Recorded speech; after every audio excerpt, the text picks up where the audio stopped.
Messieurs et dames, bienvenue à ce nouveau numéro de votre émission, chère émission bien sûr. Voilà, Passage oblige vous revient cette fois-là avec un domaine tout à fait près de vous. Voilà, nous allons parler de l'accompagnement psychosocio-éducatif bien sûr, et nous avons un éducateur spécialisé sur ce plateau que nous allons recevoir pour vous, et avec lui nous allons essayer de scruter tout ce qu'il y a comme, bien sûr, handicap, qui peut être défini de diverses manières, mais qui consacre carrément peut-être un manquement dans l'évolution normale d'une personne, d'un enfant ou de qui que ce soit. Voilà pourquoi nous avons l'insigne honneur de recevoir sur ce plateau, très chers téléspectateurs, Monsieur Jean-Serge Kibassou. Avec lui, nous allons discuter de ce sujet. Bonjour, bonsoir, ça dépend de l'heure à laquelle nos téléspectateurs vont nous capter, et bienvenue dans cette émission. Bonjour, bonsoir, je dirais la même chose comme vous. Hein. Donc, c'est un plaisir pour moi d'être là et je salue tous ceux qui vont nous regarder et que Dieu vous bénisse. Alors, merci de me recevoir. Si on devra vous connaître, oui. Qu'est-ce qu'on peut retenir de vous? Vous retiendrez de moi, déjà, vous m'avez bien présenté, hein, merci, mon nom et ce que je fais.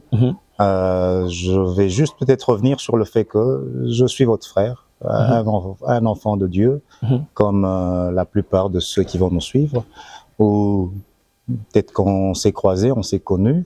J'ai vécu dans cette ville, à Lubumbashi. Je suis un natif de l'Ikassi, toute ma jeunesse ici. Jadoville. Jadis Jadoville, voilà. Une très jolie ville à l'époque. Ah oui. Et avec des quartiers tels que Chitourou. Voilà, Chitourou, quartier Zout, Panda, Vous n'avez pas oublié?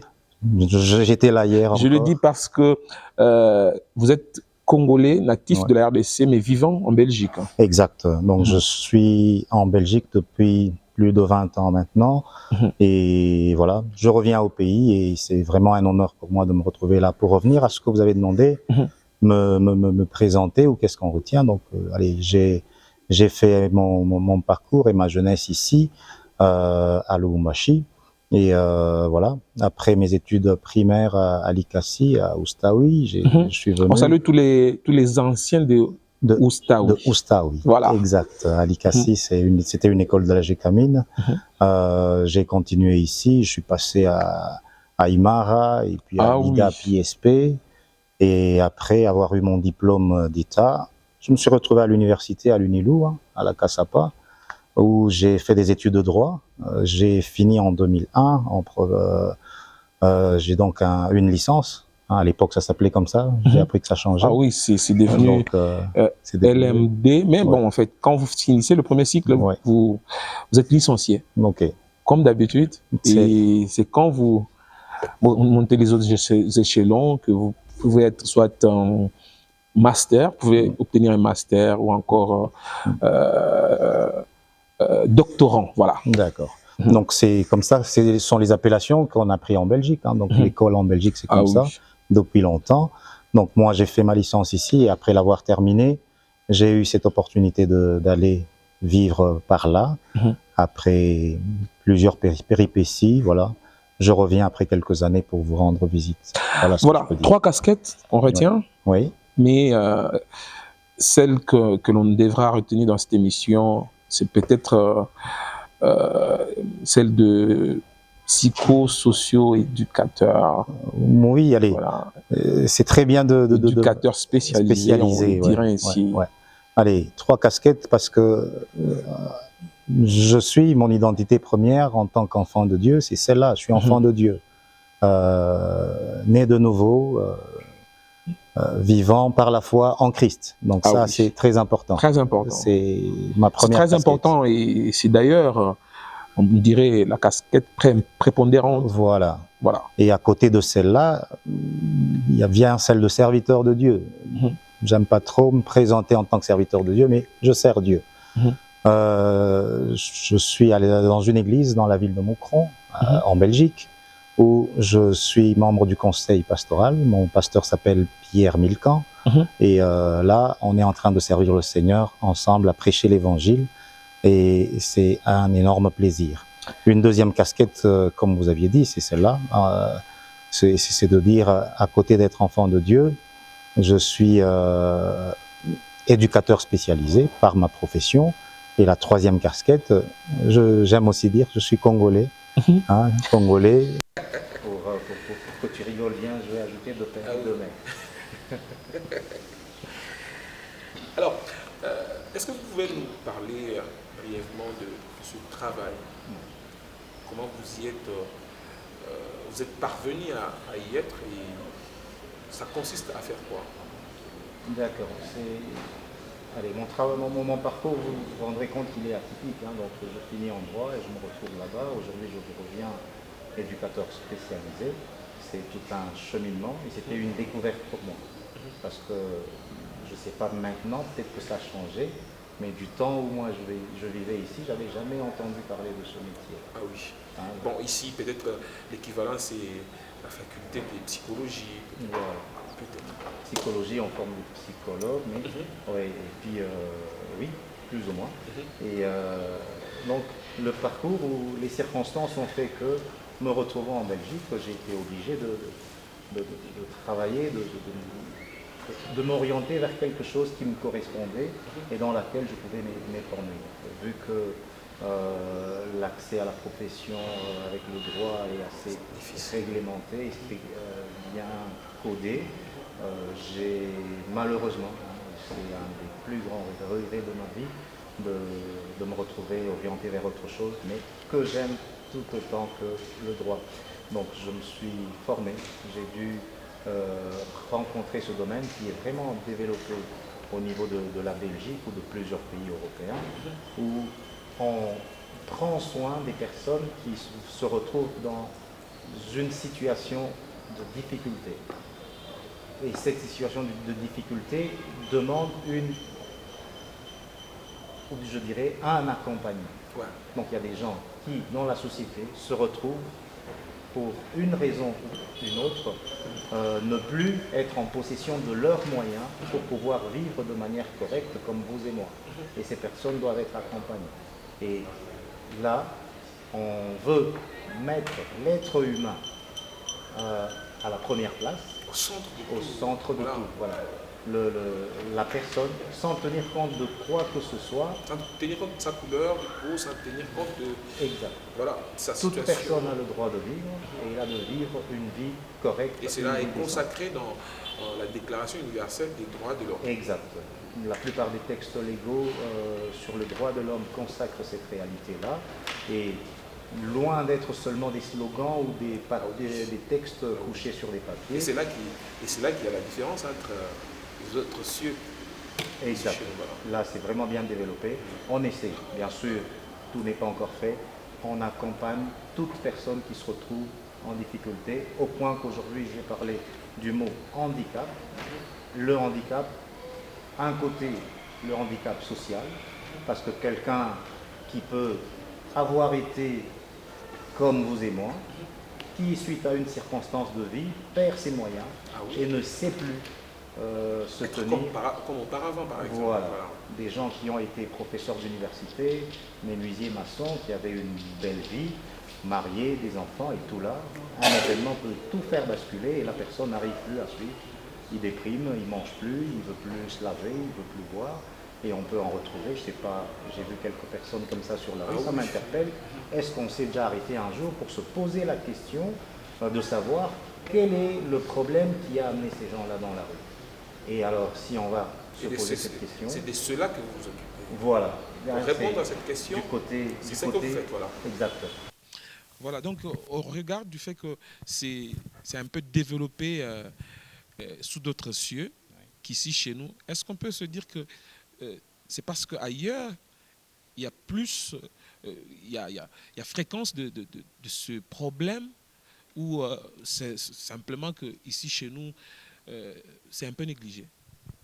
Alors, de mon humble avis, n'ayant pas fait une étude à ce sujet-là, j'ai envie de dire que le handicap, il se retrouve dans quasi toutes les sociétés dans le monde. Dans toutes les sociétés. Il y a une part de personnes qui vont se retrouver comme ça. Le handicap social, il est là. Donc il y a des gens qui vont perdre contact avec la société. Il y en a. Et partout, ici j'en vois. Là-bas, il y en a aussi. Et alors le côté du handicap mental ou physique, je ne pense pas qu'il y en ait plus là-bas ou moins ici.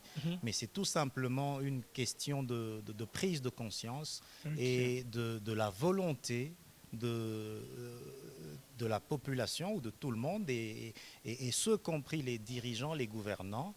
Voilà pourquoi j'ai voulu aussi dire mon côté patriotique. Ouais. Il y a une part de ceux qui sont au pouvoir, de pouvoir penser, réglementer et mettre en place des choses ou des structures qui peuvent encadrer ces personnes. Donc je ne pense pas qu'il y en ait plus là-bas ou moins ici, mais il faut juste qu'on prenne compte de la situation qui est présente, il y en a, et qu'on puisse trouver les moyens d'offrir à toutes ces personnes une vie décente et correcte, voilà. Les accompagnant. Quand on parle handicap, je pense qu'ici, chez nous, on voit plus le handicap physique.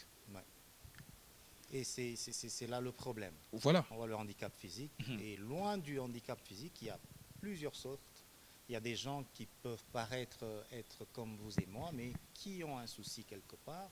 Il faut aller trouver, il faut le savoir, et il faut aller savoir les aider, les accompagner. Et aussi, on est ici, c'est dans le cadre de l'Église. Donc, mon côté pastoral aussi, c'est de dire dans l'Église, est-ce qu'on va se contenter de... Comment est-ce qu'on reçoit déjà ces personnes-là, quelqu'un qui viendrait et qui partirait avec ce genre de problème, est-ce qu'on va chercher plus loin pour comprendre et savoir accompagner, au-delà de la prière, au-delà des moments d'intercession, au moment de ces temps où on va aller chasser les esprits, les démons.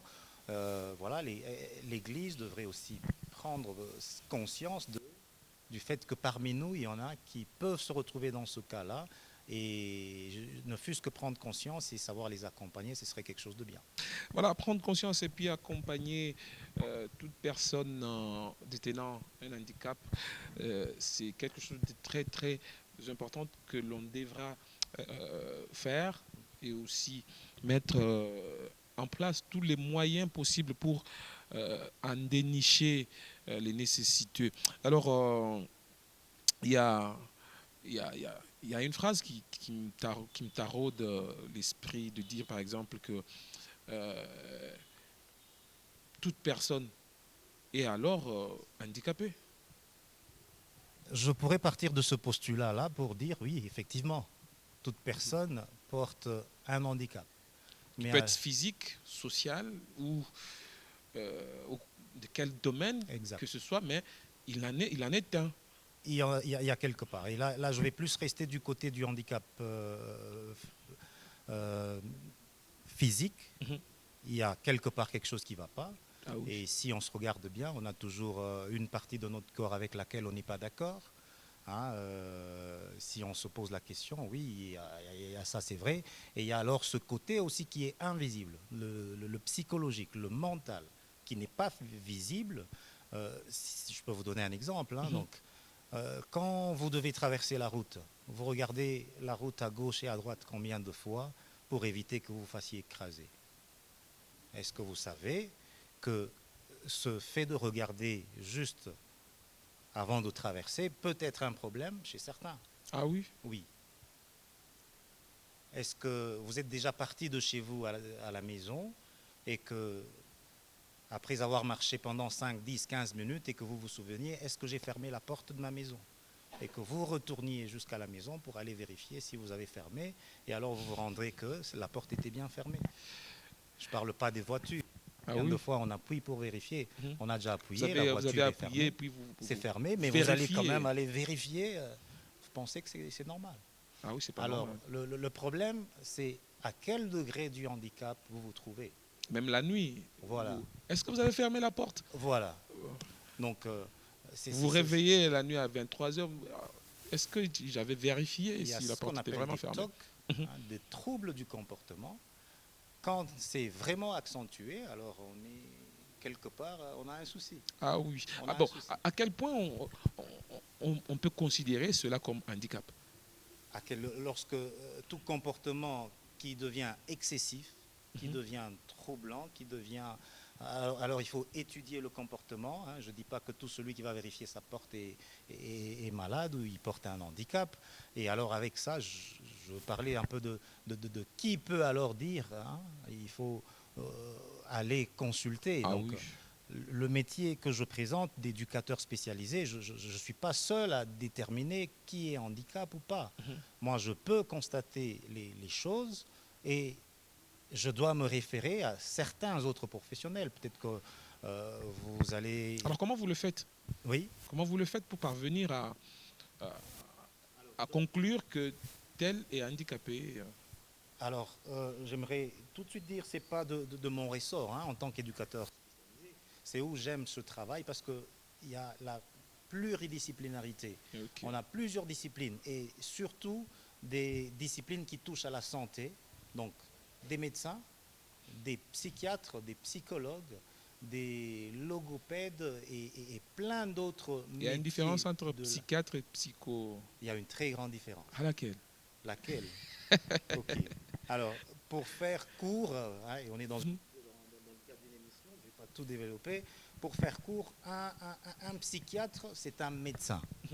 Un psychiatre est un médecin. Donc, pour devenir psychiatre, on doit avoir fait les études de médecine, les finir, et alors on va aller se spécialiser pour être psychiatre. Alors qu'un psychologue, il va aller à l'université, il va aller à la faculté de psychologie, et il va étudier, il va obtenir son diplôme de psychologue. Alors la différence est dans la profession, juste pour quelques indications, je ne dis pas que c'est vraiment ça le fondamental, mais un médecin psychiatre est le seul, ou seuls les médecins peuvent prescrire des médicaments. Okay. Quand tu vas chez un psychologue, tu ne recevras jamais de médicaments. Voilà. Le psychologue, c'est un thérapeute. Il va t'accompagner, il va te donner des conseils, il va essayer de fouiller dans ta vie pour t'aider à t'en sortir, mais jamais de chez un psychologue on sortira avec une prescription médicale. Voilà. C'est la grande différence. Le psychiatre est médecin, alors que le psychologue n'en est pas un. Vous avez quand même circulé le Congo, vous avez quand même certaines données pour notre pays. Oui. Qu'est-ce que vous constatez personnellement? Personnellement, je constate qu'il y en a beaucoup qui traînent encore dans la rue. Donc, okay. Beaucoup d'enfants abandonnés. Il y a beaucoup d'adultes, décrochage social, ils sont là, ils traînent les rues. Il y a des gens qui ne savent même pas vers qui se tourner. Quand je parle avec quelques amis, et même au niveau, je reviens, on est dans une église, au niveau de l'église, je constate même qu'on ne prend pas, il y a cette manque de connaissance du problème du handicap. Donc là déjà, ça me pose problème. Donc il faut déjà prendre conscience que oui, on vit avec des êtres humains, des personnes avec lesquelles on est, qui ont ce besoin-là. Mais alors, l'autre côté, donc c'est l'église, c'est la société, et le côté où je vais toucher nos dirigeants, c'est de dire oui, qu'est-ce que l'État aussi met en place pour accompagner ces personnes? Il y a un grand vide là-dessus. Pas plus tard que quelques jours, je suis à Lubumbashi, j'ai visité une œuvre qui accompagne des personnes porteuses d'handicap. Franchement, c'est louable ce que j'ai vu, mais je peux décrier le manque de moyens. Ah oui. Alors qu'il y a l'État, il y a l'autorité, qu'il y a l'Église qui est là. Les écoles sont là. Est-ce que dans nos écoles, je ne sais pas combien il y en a, j'en ai vu au moins une, combien de promoteurs d'écoles, ce que j'ai observé aussi, il y a plein d'écoles dans toutes les communes, des écoles privées.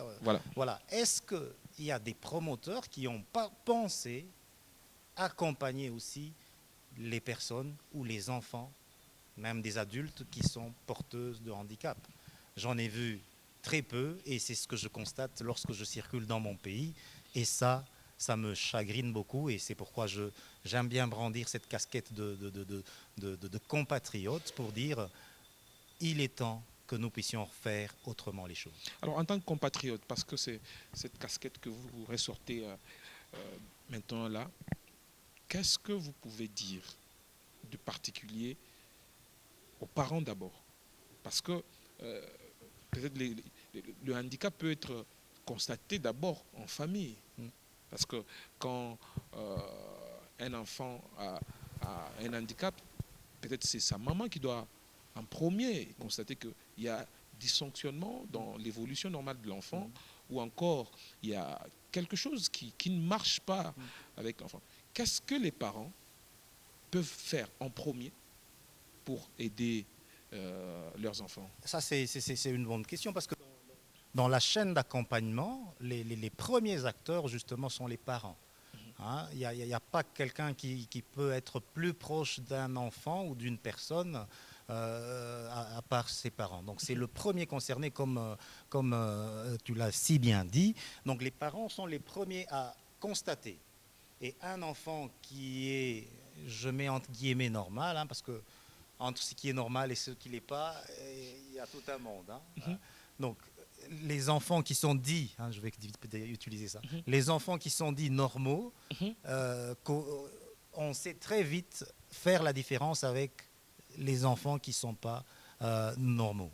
Et ça, le premier à constater, c'est le parent. Un parent qui va voir un exemple, je vais aller dans les exemples, un enfant, lorsque l'enfant marche, il a une démarche qui n'est pas pareille aux autres enfants. Ah oui. Lorsque tu marches, là, tu plantes des pieds qui sont bien plats au sol, posés au sol, mais un parent peut remarquer qu'il y a un enfant qui va marcher un peu comme sur la pointe des pieds. Okay. Ça, c'est déjà un signe de dire qu'il y a quelque chose qui ne va pas. Lorsqu'un enfant à la maison n'arrive pas à faire ses devoirs ou n'arrive pas à lire correctement, c'est le premier acteur à constater, c'est le parent.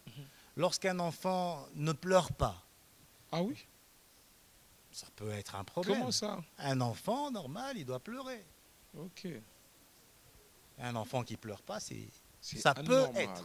Non, ça peut être un signe qu'il y a là. Un enfant qui ne va jamais demander d'aller dans les bras de sa maman, lever, courir, d'être porté dans les bras. Un enfant qui n'est pas à l'aise, ça peut être un signe. Et il y a comme ça...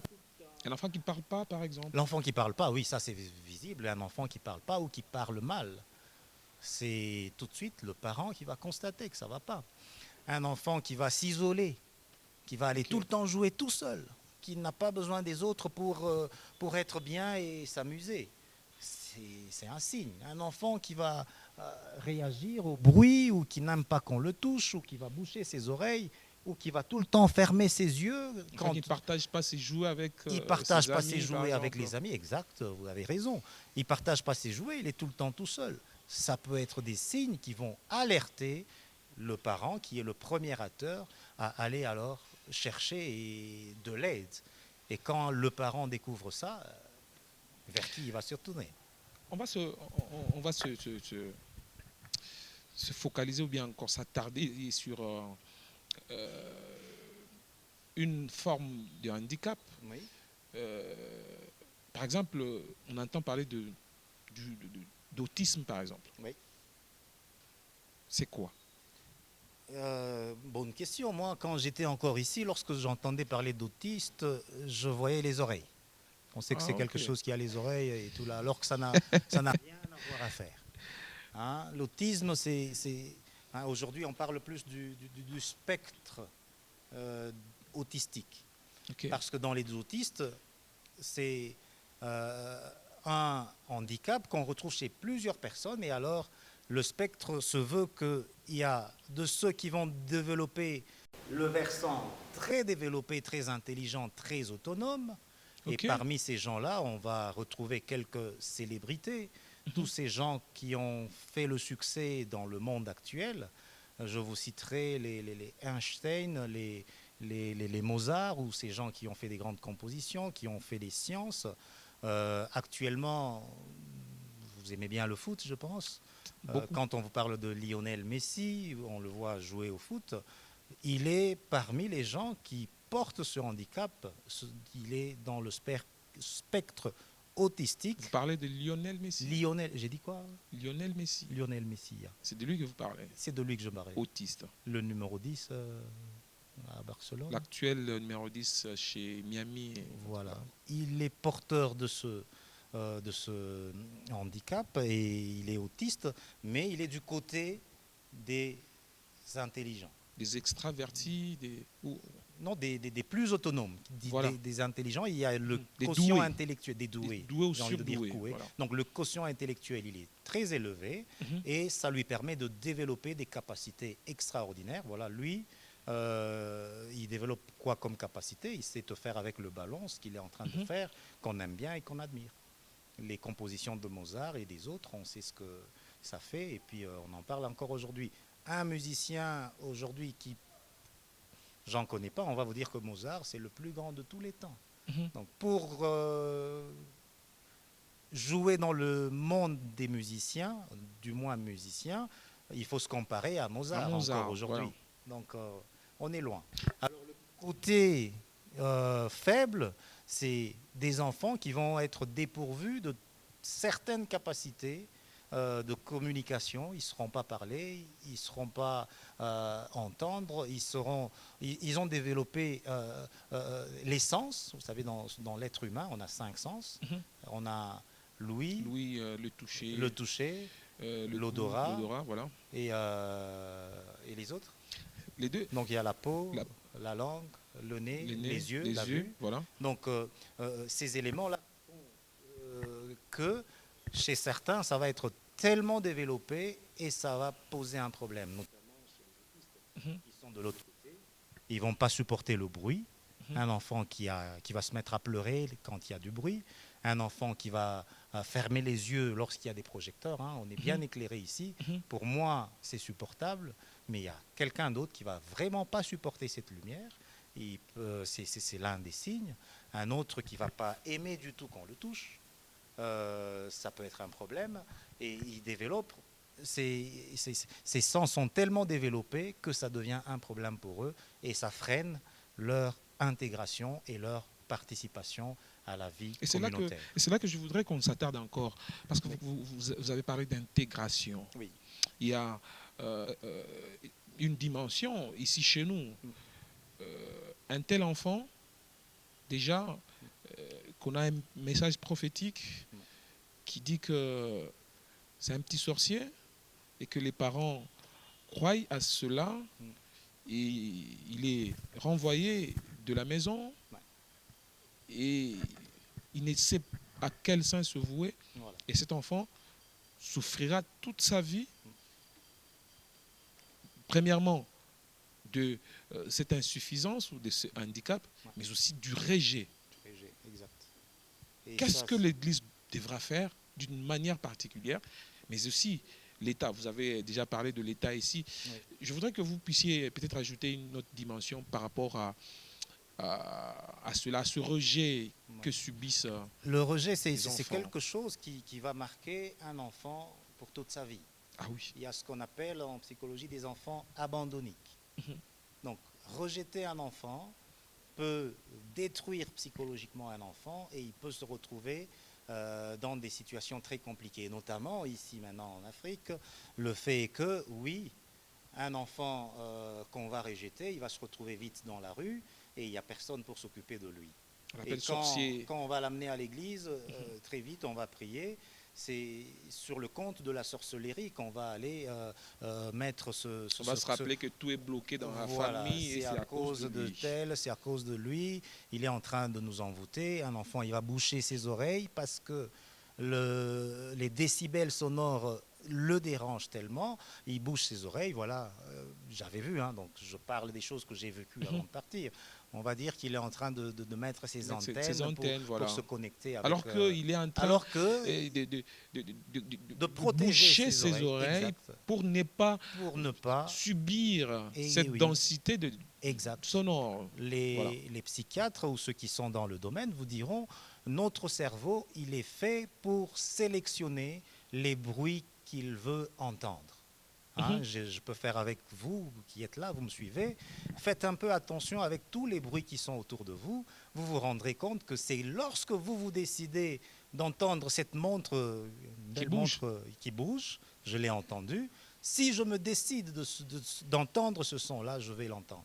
Mais depuis le temps qu'on parle, Ce bruit peut être là et mon cerveau va sélectionner de faire abstraction ici autour de nous, il y a un petit bruit, le roucoulement d'un pigeon. Exact. Dont on n'a pas fait cas. Allusion, oui, exact. Voilà.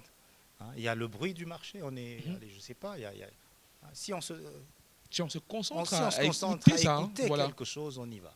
On va écouter. Donc l'autiste ne sélectionne pas exact. le bruit à écouter. Le cerveau de l'autiste n'est pas capable de faire cette sélection et reçoit tous les sons en même temps et de manière très amplifiée.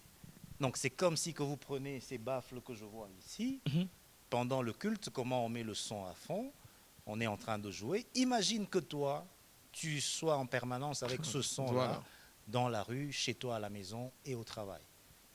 Tu fermerais tes oreilles et tu risques de pousser des cris. Alors les autistes sont parfois, ils manifestent leur cri comme ça. Et le fait qu'il n'y a personne autour qui est alerté sur le sujet, on ne va pas les consulter. On a des médecins qui sont formés pour ça. On a des psychologues dans notre... Et même dans l'Église. Hein. Il n'y a pas que exactement. Il n'y a pas que la société. J'ai interpellé un peu la société, comme vous avez dit.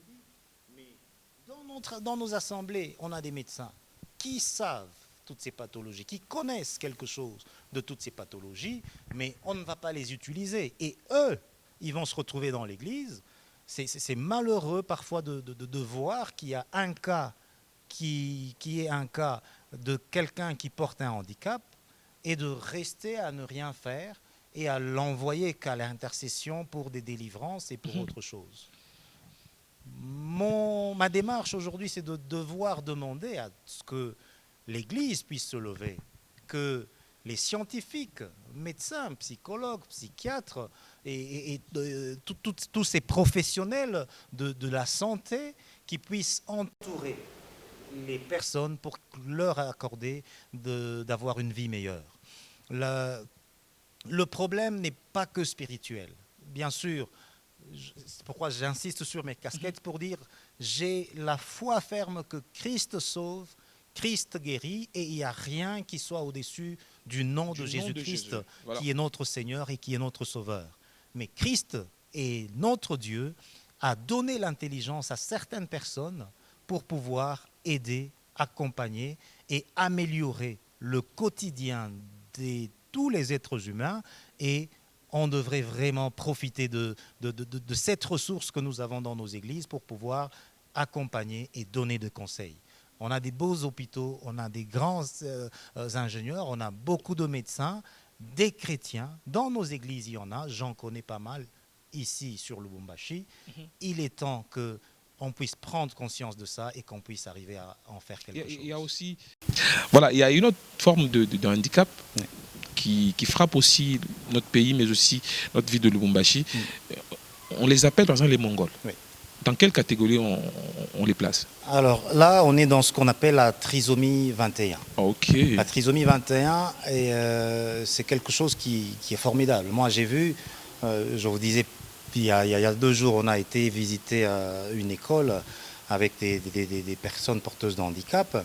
Je vous dis, les têtes de ces enfants que j'ai vus là, moi qui travaille en Belgique, je vous dis, il y a des enfants qui ressemblent fort à ces enfants de Blancs, des Belges que j'accompagne en Belgique.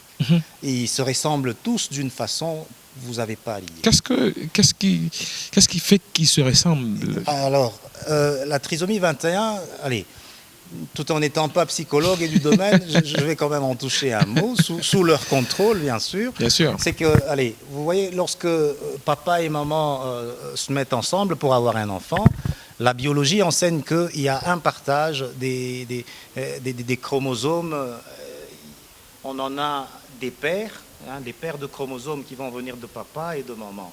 Ces paires vont se diviser en 2 et une paire viendra de papa et de maman. Et alors, on va arriver à ce qu'on appelle la 21e paire dans cette chaîne de chromosomes qu'on va mettre en commun pour donner à l'enfant. Dans la décomposition, dans la division de ces chromosomes, il va se faire qu'au niveau de la paire appelée 21, la division se fait mal. Plutôt que de se faire à moitié, elle se fait peut-être au tiers. Donc il y a soit une grosse partie qui part et une autre partie qui part. Ça fait que l'enfant va se retrouver avec un matériel génétique qui n'est pas adapté, il n'est pas approprié, qui n'est pas celui que le commun des mortels possède.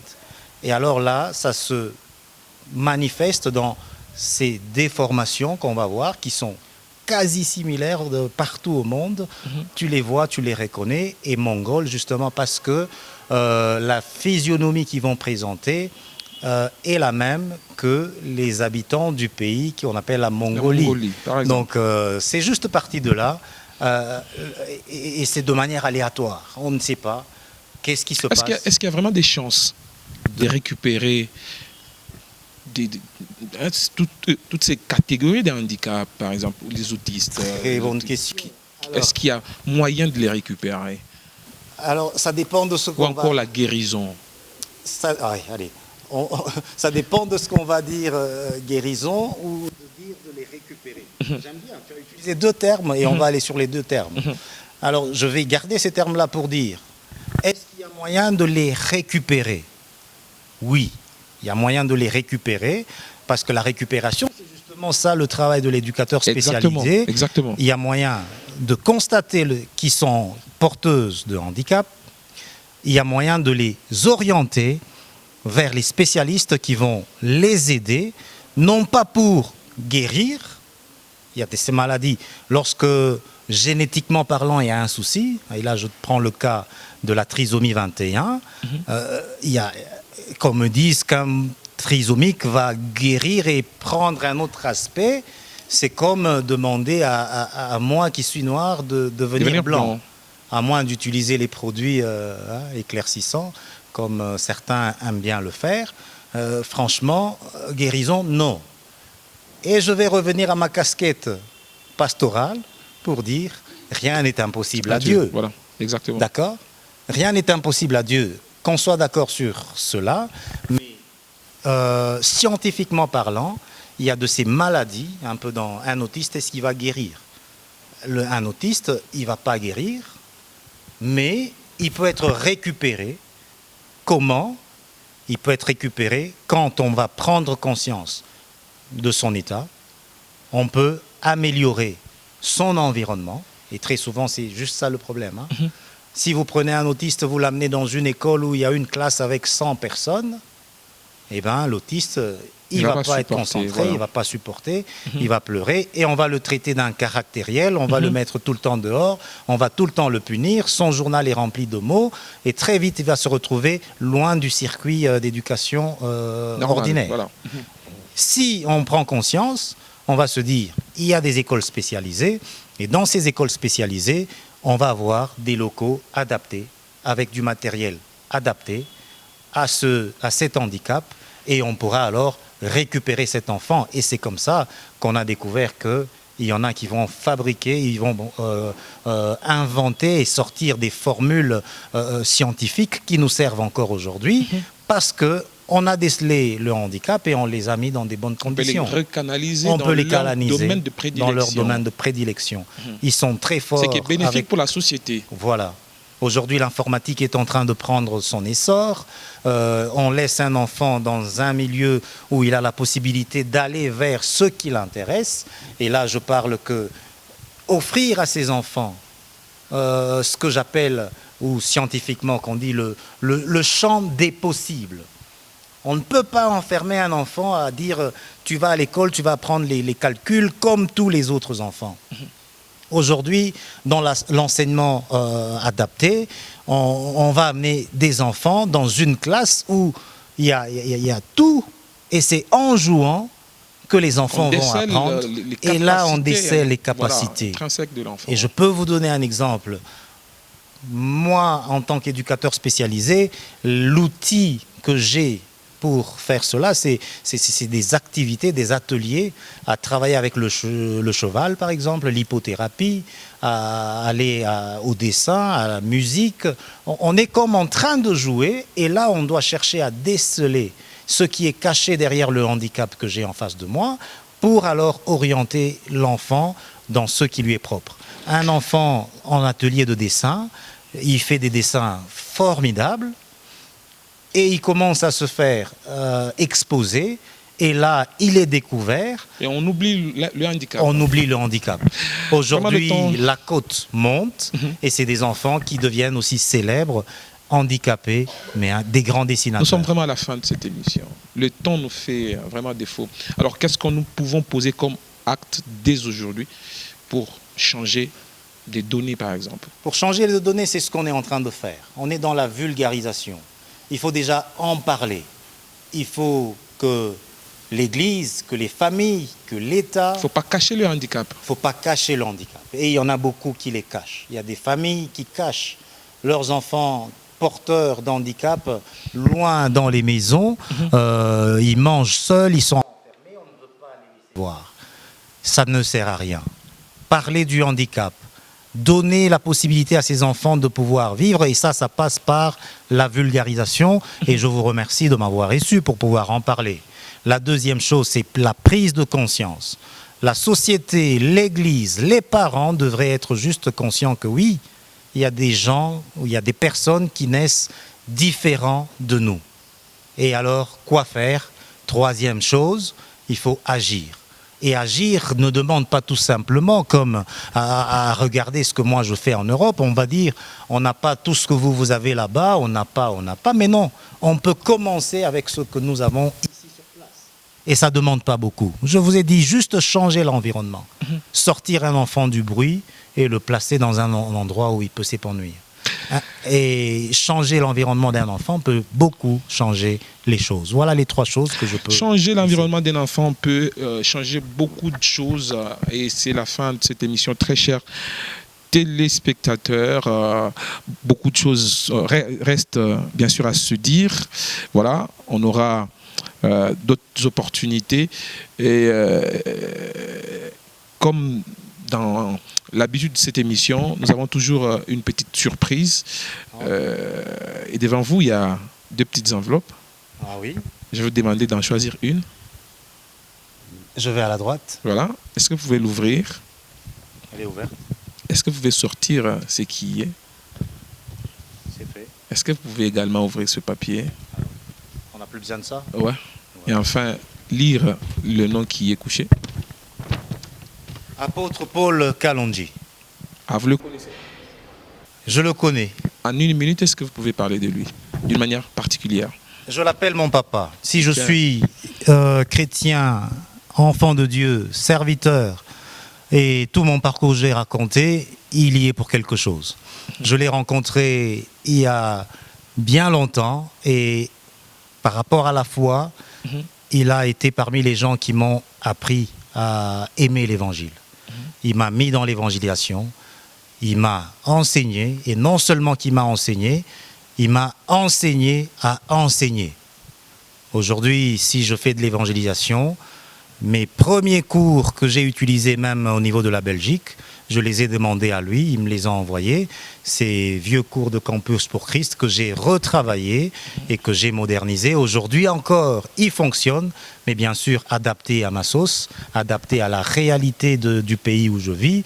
C'est un homme que j'admire, que j'apprécie, que j'aime bien. Et voilà, on a fait beaucoup de choses avec lui. Et je bénis le Seigneur de l'avoir placé sur mon chemin. Et voilà ce que je peux dire. Voilà, merci beaucoup. On vous retrouvera prochainement avec le même et réel plaisir. Merci également à l'apôtre Paul Kalonji pour avoir participé à l'élaboration de cette émission. Merci à toute la grande équipe de programmation dirigée par Franck Lutumba. Merci à toute la grande équipe ITC Productions, Lorraine Koussou, Christian Moubanjila, bien sûr, Lombon, bien sûr. Merci également à toute la grande équipe à la régie avec, bien sûr, Nixon Boukassa. Nous vous retrouvons à la prochaine.